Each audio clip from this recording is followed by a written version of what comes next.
quantes n'hi ha? Els dos sacs pesen 30 quilos. Fiques la politja, el pes, el sac amb l'ajuda de la politja. Bueno, molt bé, Ariadna, et quedes aquí. La força que ha hagut de fer l'Ariadna és la mateixa que ha fet, és a dir, l'Ariadna 2 ha sigut la mateixa que ha hagut de fer l'Ariadna 1 per aixecar el sac en esforç directe, val? Però, què passa? A vegades venen nens de primària, poden aixecar el sac amb la politja simple, però no en esforç directe. Quin és el truc de la politja?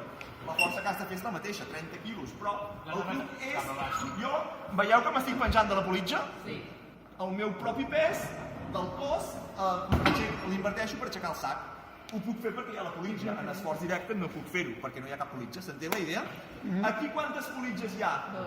Costarà més o menys, Ariadna, aixecar el sac. A veure, que ens ho digui. Els dos sacs pesen el mateix. És un polipack, és un sistema de politges. Costa més o costa menys? Costa menys, eh? El pes del sac